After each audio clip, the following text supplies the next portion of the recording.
Hello guys, welcome to Tech Ekta. ये अभी market के टॉप रनिंग ब्रांड्स है। ये वाला हमारा है।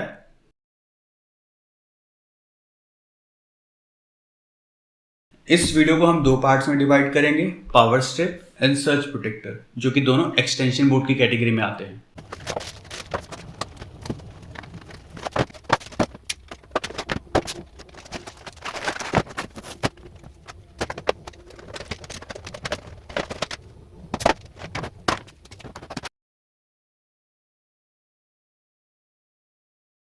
अब इनमें जो कंपोनेंट यूज हुए होते हैं उससे पता चलेगा इनकी क्वालिटी क्या है। वो कंपोनेंट जैसे plastic material, wire, switches, socket distance, wattage, safety feature and design. चलो वन बाय वन अब शुरू करते हैं। सबसे पहला आता है आपका प्लास्टिक बॉडी। आपकी बस पीपी पॉलीप्रोपिलीन नहीं होना चाहिए। एबीएस और उससे अपर ग्रेड चलेगा, इनमें से कोई भी पीपी नहीं है। जितने ज़्यादा वाइट होंगे उतने ज़्यादा उसमें मिक्सिंग की प्रॉब्लम कम होती है। ब्लैक में मिक्सिंग होती है बट इसमें नहीं हुई होगी, बट वाइट में सबसे कम चांसेस होते हैं मिक्सिंग के। फिर आते हैं सॉकेट डिस्टेंस पे। इसका सॉकेट डिस्टेंस है आपका 2.1 सेंटीमीटर, इसका आपका है 1.8 centimetre, 2.1 centimetre, 2.1 centimetre, 2.1 centimetre.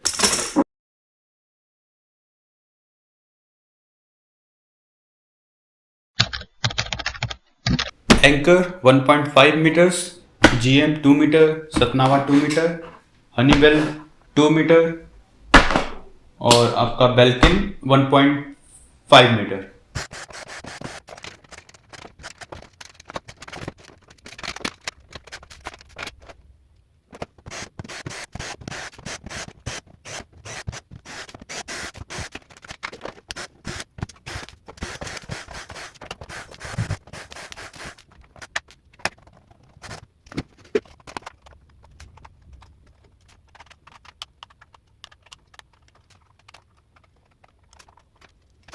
Next point आता है स्विचेस।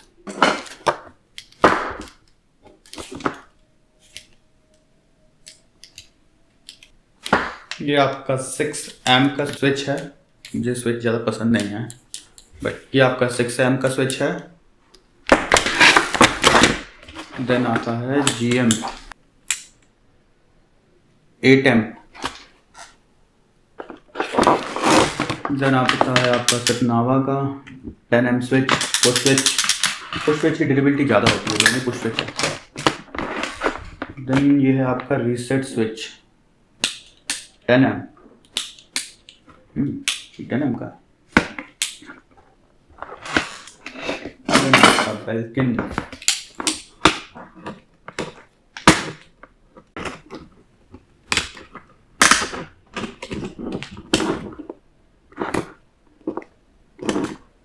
Yes 6 amp. जितने हायर एम्प तक स्विचेस होते हैं उतनी लेट वो खराब होते हैं। Switches covered. देन आता है आपका सेफ्टी फीचर। इसमें आपका फ्यूज गिवन है जो शॉर्ट सर्किट और ओवरलोड से प्रोटेक्ट करेगा। ओवरलोड जो करंट के कारण आता है।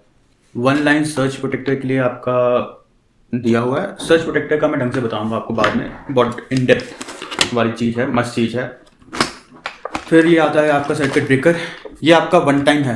अगर एक बार फ्यूज़ उड़ गया तो आपको जाके फ्यूज़ रिप्लेस करना पड़ेगा। ये फ्यूज़ वाले होते हैं,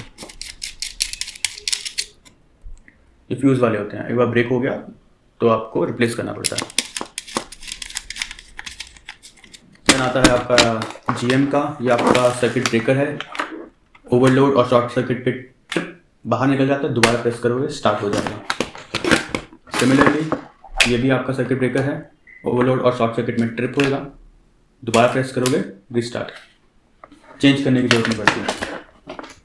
ये आपका कंबाइंड है ओवरलोड और स्विच सर्किट में। सिमिलरली इसका भी ये सेम है दोनों, बस एक आपका 6 एम्प है और एक 10 एम्प है।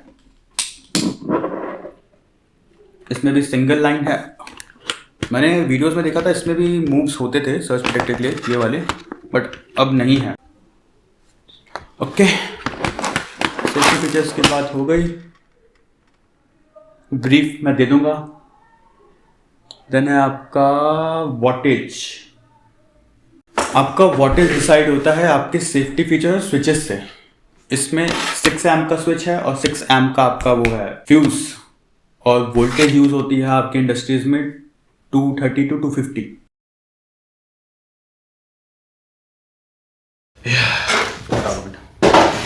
नेक्स्ट है आपका स्टेटस इंडिकेटर।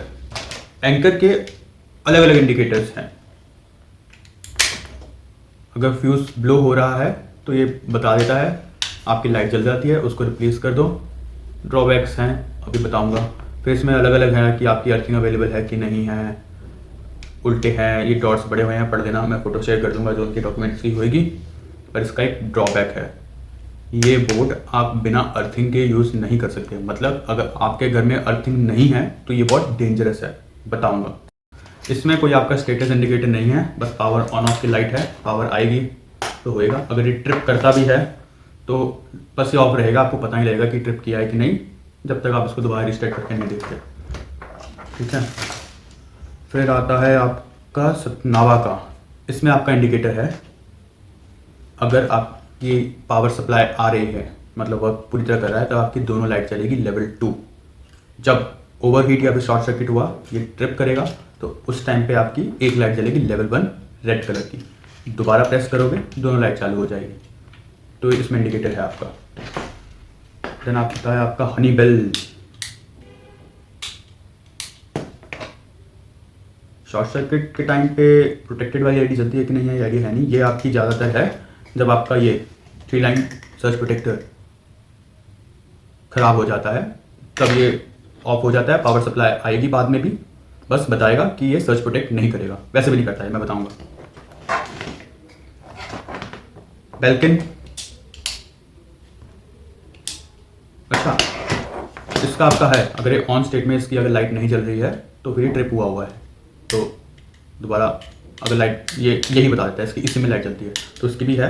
अगर ओवरलोड या फिर शॉर्ट सर्किट हुआ होगा तो ये इंडिकेट करेगा, इसमें लाइट नहीं जलेगी। और अगर जब मूव खराब हो जाता है तब आपकी प्रोटेक्टेड वाली लाइट, ग्रीन कलर की लाइट ऑफ हो जाएगी। बेल्किन में सेम है, शॉर्ट सर्किट टाइम पे बताएगी। सर्च प्रोटेक्टर मूव खराब हुआ है कि नहीं बताएगी। अगर तो फिर आपका डिवाइस अनप्रोटेक्टेड है, नहीं बताएगा आपको। डिज़ाइन तो हर किसी के अपने टेस्ट की बात है। बाकी अगर मेरी चॉइस पूछो, GM का डिज़ाइन अच्छा है, ड्यूल कलर रेड और वाइट डिज़ाइन अच्छा है। बस ये जो बेफालतू की स्पेस छोड़ी है, इसकी जगह अगर सॉकेट में स्पेस दे देते तो बढ़िया रहता। थोड़ी सी सॉकेट डिस्टेंस इसका बढ़िया ज़्यादा होता तो बढ़िया रहता। डिज़ाइन अच्छा है। 1500 वॉट वर्सेस 2500 वॉट, इसका मतलब क्या है? जितनी ज़्यादा आपकी पावर रेटिंग होगी उतना आपका एक्सटेंशन बोर्ड ड्यूरेबल होगा।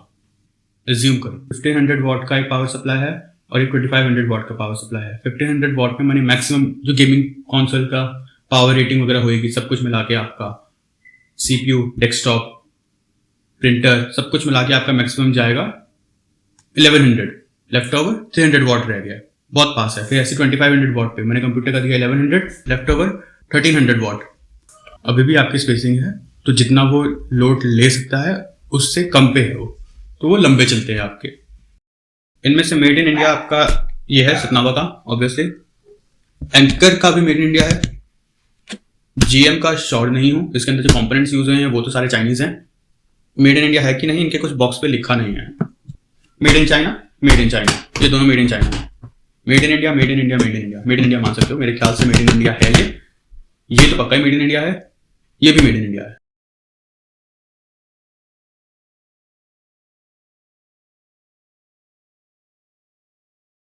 सर्ज एंड स्पाइक प्रोटेक्टर, थोड़ी सी टेक्निकल नॉलेज पे चलते हैं। थोड़ा बोरिंग होएगा पर आप लोगों को पता होना चाहिए ताकि ब्रांड्स आप लोगों को उल्लू ना बना सके। गैजेट्स के मामले में थोड़ा स्मार्ट बनो। सर्ज एंड स्पाइक से होता क्या है, ये आपकी अप्लायंस की लाइफ शॉर्ट करते रहते हैं। इनसे internal components like capacitor damage हो जाते हैं और अगर ज्यादा स्ट्रॉन्ग सर्ज आए सीधा डिस्ट्रॉय कर देते हैं। सर्ज एंड स्पाइक से प्रोटेक्ट करने के लिए ज्यादातर मूव्स यूज होते हैं।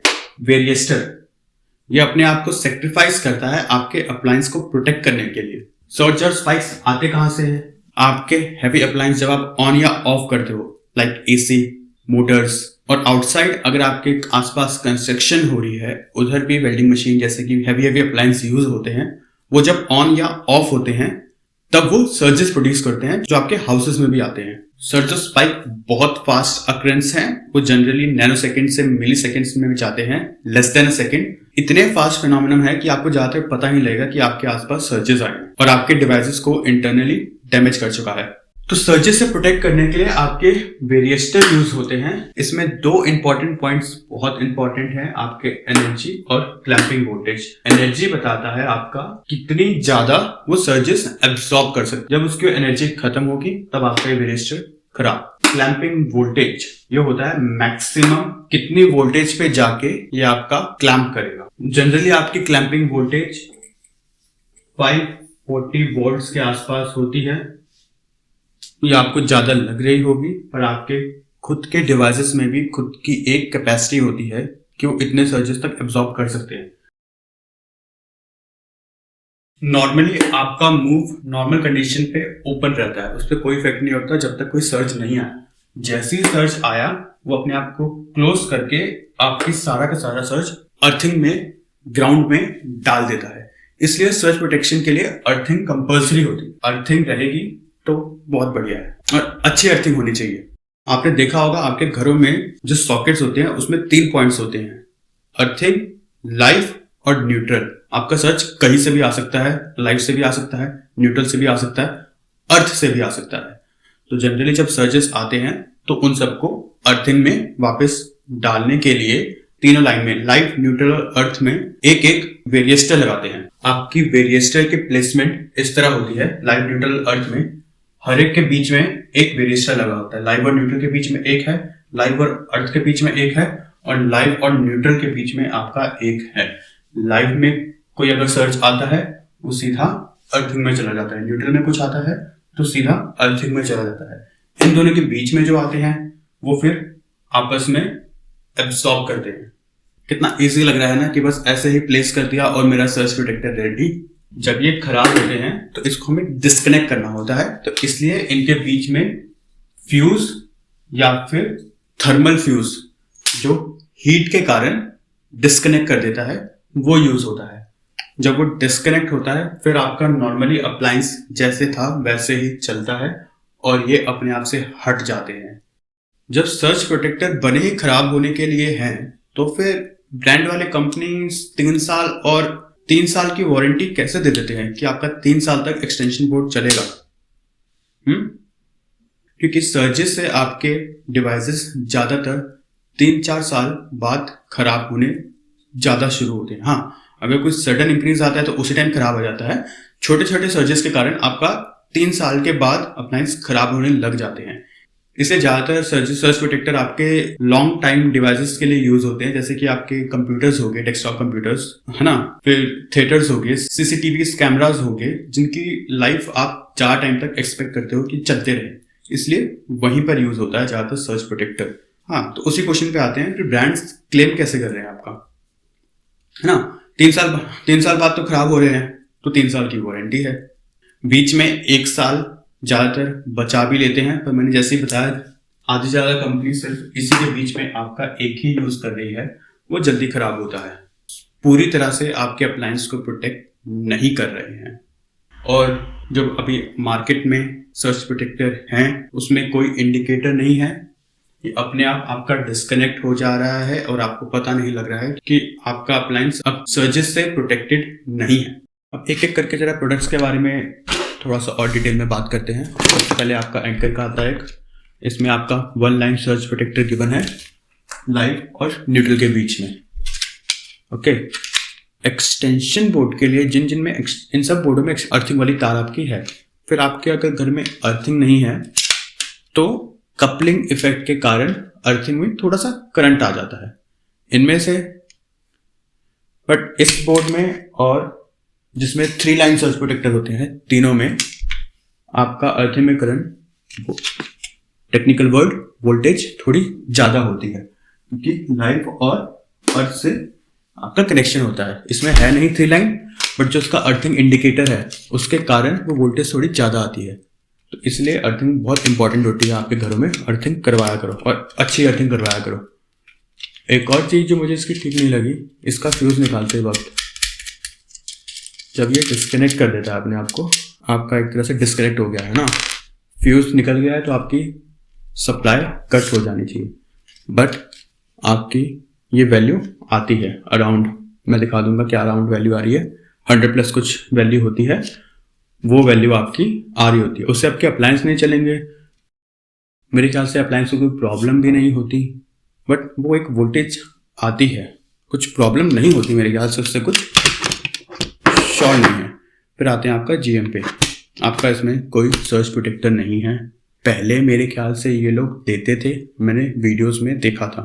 अब क्यों हटा दिया, मेरे लिए मुझे रीज़न लग रहा है, जो आपका सर्च प्रोटेक्टर होता है वो अपने आप को ख़राब करता है आपके अप्लायंस को बचाने के चक्कर में। अगर आपके एरिया के पास सर्चेस ज़्यादा आ रहे हैं तो फिर वो जल्दी ख़राब हो रहा था। तो बोर्ड्स जनरली वारंटी के साथ आते हैं, तो एक तरह से वारंटी भी ख़राब हो गई थी। अब कस्टमर्स को, आप लोगों को सर्च प्रोटेक्टर के बारे में इतना पता नहीं है, तो फिर नेगेटिव रिव्यूज़ ज़्यादा आ रहे थे, तो मेरे ख्याल से इसलिए इन्होंने हटा ही दिया। बट अमेज़ॉन से नहीं हटाया, अमेज़ॉन पे अभी भी लिखा हुआ है कि सर्च प्रोटेक्टर प्रोवाइड करते हैं। डिज़ाइन बहुत अच्छा है, स्विच भी बहुत अच्छा है, ब्रास की प्लेटिंग यूज़ हुई है। आपका ब्रास कॉपर से 70% लेस कंडक्टिव होता है, बट छोटे मोटे अप्लायंसेस के तो प्रॉब्लम आनी नहीं चाहिए, बट वो कंडक्टिविटी थोड़ी बहुत इसको ट्रिगर करने में प्रॉब्लम दे सकती है। अगर आप लोगों के साथ इंसिडेंट हुआ है तो जरूर कमेंट में बताना। कमेंट से याद है, इतनी अच्छी इन्फॉर्मेटिव शेयर कर रहा हूँ, फॉलो जरूर मार देना, लाइक जरूर करना, कुछ भी प्रॉब्लम होती है कमेंट जरूर करना, और ऐसे कुछ और डिवाइसेस मुझे कमेंट करके जरूर बताओ जिसकी आप डिसअसेंबली चाहते हो और डिटेल में रिव्यू चाहते हो। मैं पक्का दूंगा अपनी नॉलेज के हिसाब से, बहुत बढ़िया रिव्यू दूंगा, आपको मजा आ जाएगा। और अगर फॉलो करा, मेरी ग्रोथ हुई, तो मैं लाइव एक्सपेरिमेंट्स भी शुरू कर दूंगा। ओके, कहाँ पे थे हम? ज़्यादातर बोर्ड्स ब्रास यूज़ कर रहे हैं, बट मैंने जैसे बताया आपका 70% लेस कंडक्टिव होता है। कोई अगर प्रॉब्लम नहीं आती तो बहुत बढ़िया है, अच्छा मार्केट में टिका है, प्रॉब्लम नहीं होगी तभी यूज़ हो रहा है। इंडिकेटर नहीं है आपका थर्मल ट्रिप होने के लिए, और जो पहले बताया था सॉकेट डिस्टेंस थोड़ा बाकियों से कम है। बाकी पॉट बहुत अच्छा है, ये डिज़ाइन भी बहुत अच्छा है। फिर आता है हमारा सतनावा का, ये इंडियन मार्केट के हिसाब से डिज़ाइन करवाया है। आपका सॉकेट डिस्टेंस बाकी जितना है, जितना मार्केट में होता है, इसमें भी हमने जानबूझ के सर्च प्रोटेक्टर इस वाले सीरीज में नहीं दिया। रीजन बीइंग, इंडियन मार्केट ज़्यादातर ये सब बोर्ड अपने बेड पे रख के रखती है, अपने बहुत पास रखती है जहाँ पे आप सोते वगैरह हो। सर्जेस के टाइम पे ये कंपोनेंट्स आपके वेरिएस्टर हीट होते हैं, तो हीट आपके लिए डेंजरस भी हो सकती है। सर्च प्रोटेक्टर मैंने जैसे बताया, उन्हें अप्लायंस में यूज़ करो जिसको आपको लॉन्ग टाइम के लिए यूज़ करना है, प्रोटेक्ट करके रखना है, तो उन्हीं में यूज़ करो। इसलिए हमने सर्च प्रोटेक्टर डाला ही नहीं और स्पेसिफिकली मेंशन किया हुआ है। आपका थर्मल ट्रिपर नॉर्मली ऑपरेट करता है, ट्रिप करता है तो इंडिकेट भी करता है, सॉकेट डिस्टेंस है, कॉपर की वायरिंग है मोटी थिकनेस के साथ। हम ज़्यादातर इसमें RNB यूज़ कर लेते हैं। अभी शॉप पे हम माइक्रोवेव भी यूज़ कर रहे हैं, आपका छोटे सॉकेट वाला। अब ये लिखा होता है ना, ये सॉकेट साइज होते हैं, एक आता है 6 एम्पियर सॉकेट साइज और प्लग साइज, ये आपके प्लग साइज होते हैं। कुछ आते हैं 6 एम्पियर प्लग साइज, इनका नाम होता है कि ये 6 एम्पियर वाले साइजेस के हैं। अब 10 एम्पियर भी बोलने लग गए हैं इसको। फिर आता है आपका 16 एम्पियर या 20 एम्पियर, वो बड़े वाले सॉकेट होते हैं। एक्सटेंशन बोर्ड ज़्यादातर 10 एम्पियर में ही मैक्सिमम, या फिर 6 एम्पियर नाम दे देते हैं इसको, 6 एम्पियर के उसमें ही आते हैं। बीइंग अ कॉपर की वायरिंग है इसमें, कंडक्टिविटी आपकी बहुत अच्छी होती है, तो ट्रिपर अच्छा काम करता है। मैं आपको एक टेस्टिंग की वीडियो भी दिखाऊंगा जिसमें हमने ज़्यादा लोड दिया हुआ है, ज़्यादा अप्लायंस को लोड देके इसको एकदम गर्म किया है, उस टाइम पे ट्रिगर हो जाता है। ये भी शायद ट्रिगर होता होगा पर मैं डरता हूँ। सर्च प्रोटेक्टर हो तो 3 लाइन का हो, और आपके घर में अगर अर्थिंग है तभी लो। फिर आता है हनीबेल का। हनीबेल ने आपको 3 साल की वारंटी तो दे दी, पर एक ट्रिक्स के साथ इन्होंने इसकी कॉन्फ़िगरेशन इस तरह करी कि ये लेट खराब हो, एट अ ट्रेड ऑफ आपके डिवाइस प्रोटेक्टेड कम रहेंगे। इन्होंने जो कॉन्फ़िगरेशन यूज करी है कुछ इस तरह यूज करी है, स्टार कॉन्फ़िगरेशन बोलते हैं इसको। लाइव और न्यूट्रल के बीच में, या फिर किसी भी 2 कंपोनेंट्स के बीच में 2 मूव को पास करना पड़ता है। जैसे कि अगर मुझे लाइव में मेरा सर्च आया, मुझे उसको अर्थ में पास करने के लिए इसके साथ फिर इसके साथ जाना पड़ेगा, मेरे एक साथ 2 आ गए। इससे प्रॉब्लम क्या आई, आपकी क्लैंपिंग वोल्टेज जो 540 थी, एक मूव के कारण वो डबल होगी, क्योंकि 2 पास हो रहे हैं तो 540 आ गया आपका 1080 वोल्ट। इतनी हाई वोल्टेज के बाद जाके आपके डिवाइस को प्रोटेक्ट करेगा, तभी ये खराब जल्दी नहीं होते और 3 साल की वारंटी क्लेम कर देते हैं। बट आपकी अगर डिवाइस ही प्रोटेक्ट नहीं रह गई तो क्या फ़ायदा। बट गलती इनकी भी नहीं है, इंडियन मार्केट वारंटी सेंसिटिव है, सर्जेस के बारे में इतनी नॉलेज नहीं है, तभी मैंने वीडियो बनाई है। अगर आपको चीज़ समझ आ रही है तभी बाय करना। फिर आता है आपका बेल्किन, कोई इंडिकेटर नहीं है, 1 लाइन सर्च प्रोटेक्टर है। इसकी तरह बीच में अपने आप डिस्कनेक्ट हो जाएगा, जैसे ही खराब हुआ आपको नहीं पता चलेगा। बहुत गुड। थर्मल फ्यूज दिया हुआ है, जैसे ही टेम्परेचर होता है ये थर्मल फ्यूज ब्रेक हो जाता है, ओपन हो जाता है और मूव को वेरिएस्टर को डिस्कनेक्ट कर देता है, तो पता नहीं लगेगा कि आपका डिवाइस सर्च से प्रोटेक्टेड है कि नहीं है। इससे बढ़िया तो ये ले लो, हनीवेल और बेल्किन की कनेक्टेड इक्विपमेंट वारंटी। इसमें जैसे कि स्पेसिफाई किया हुआ है कि damage bye transient voltage surge और स्पाइक से अगर आपके कनेक्टेड अप्लायंस डैमेज होते हैं तभी आपको वारंटी मिलेगी। उसके लिए आपका सर्च प्रोटेक्टर ग्राउंडेड भी होना चाहिए, अर्थिंग होनी चाहिए। इंडिया में जहाँ तक चेक किया है यही 2 मॉडल्स आपके अवेलेबल हैं। इस वाले पैरा में अगर आप चेक करोगे इसमें मेंशन किया हुआ है अगर कनेक्टेड अप्लायंस को कोई प्रॉब्लम होती है तो बेल्किन के पास या फिर हनीवेल, दोनों का सेम ही है, पूरा राइट है कि वो आपके इक्विपमेंट्स को चेक करेगी ताकि वो सर्जर से डैमेज हुए हैं कि नहीं है। उसके लिए आपको अपना इक्विपमेंट और सर्ज सप्रेशर दोनों उनके ब्रांच ऑफिस भेजना पड़ेगा। उसकी सारी शिपिंग कॉस्ट आप खुद बेयर करोगे, और अगर शिपमेंट ज़्यादा बड़ी है तो कंपनी फिजिकली आपके होम पे आ सकती है। ये वाला पैरा अगर आप पढ़ोगे तो आपको समझ आ जाएगा। एक्चुअली नेसेसरी भी है क्योंकि कस्टमर भी फ्रॉड कर सकता है कंपनी के साथ, बट फिर अगर आपको क्लेम करना है तो ये सब पार्ट आपको प्रोवाइड करने पड़ेंगे। इसमें एक पार्ट ये भी है कि आपने परचेज कहाँ से किया है, तो फिर वो भी देख लेना, कहाँ से अलाउ करते हैं ये आइडिया नहीं। हनीवेल का भी बिल्कुल सेम ही है, स्क्रीनशॉट लेके आप बाद में चेक कर लो। तो फिर क्या मार्केट में कोई अच्छा सर्च प्रोटेक्टर है? इसे ट्राई करो, सतनावा का एच सर्च प्रोटेक्टर। हाँ, बिल्कुल सेम है, जो दिखता है वो बिकता है। क्या करूं, मैं लंदन से डिजाइन नहीं करवा पाया, बट ये सिंपलिस्टिक डिजाइन भी इतना कोई खराब नहीं। हमने ज्यादातर ध्यान इसकी वर्किंग और फीचर्स पे दिया। सर्च प्रोटेक्टर और पावर स्ट्रिप सीरीज में आपका बाहर से जो मेन डिफरेंस है वही एलईडीज हैं। पावर स्ट्रिप में सिर्फ 2 एलईडीज यूज हुई हैं और सर्च प्रोटेक्टर में आपकी 3 एलईडी है। थर्ड एलईडी आपकी अर्थिंग की है, जो आपको इंडिकेट करती है कि आपके घर में अर्थिंग अवेलेबल है कि नहीं। इसमें आपका 3 line surge protector module use हुआ है, ब्रांडेड वेरिएस्टर लगे हैं इसमें। स्मॉल डिजाइन इसलिए है क्योंकि इसमें ये थर्मल फ्यूज लगे होते हैं। जब इसकी लाइफ एक्सपायर होती है या फिर ये खराब होने लगते हैं तो ये फ्यूज सर्किट से डिस्कनेक्ट कर देते हैं और आपको इंडिकेट कर देता है कि ये मॉड्यूल खराब हो गया, इसे रिप्लेस कर दो। ये आपका इनसाइड व्यू है। आपका ये मॉड्यूल इधर कनेक्टेड रहता है। जब ये खराब हो जाता है तो आपका इंडिकेट करेगा। इजिली आप इसके थिम्बल निकालो,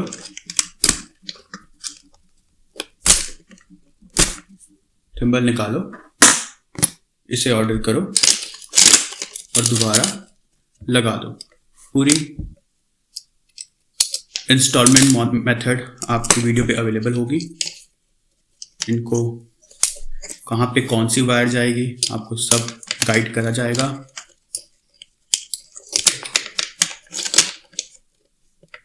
ओके,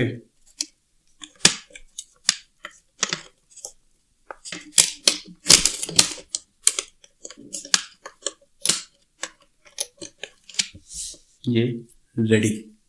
अगर आप इसको चेंज नहीं भी करते, आपका नॉर्मली बोर्ड चलेगा, बट आपको पता होगा एटलीस्ट कि मेरा सर्च मॉड्यूल खराब हो चुका है, सर्च से अब मेरा डिवाइस प्रोटेक्टेड नहीं है। अब आपकी रिस्पॉन्सिबिलिटी है कि आप इसे चेंज करो या पूरा न्यू बोर्ड लो।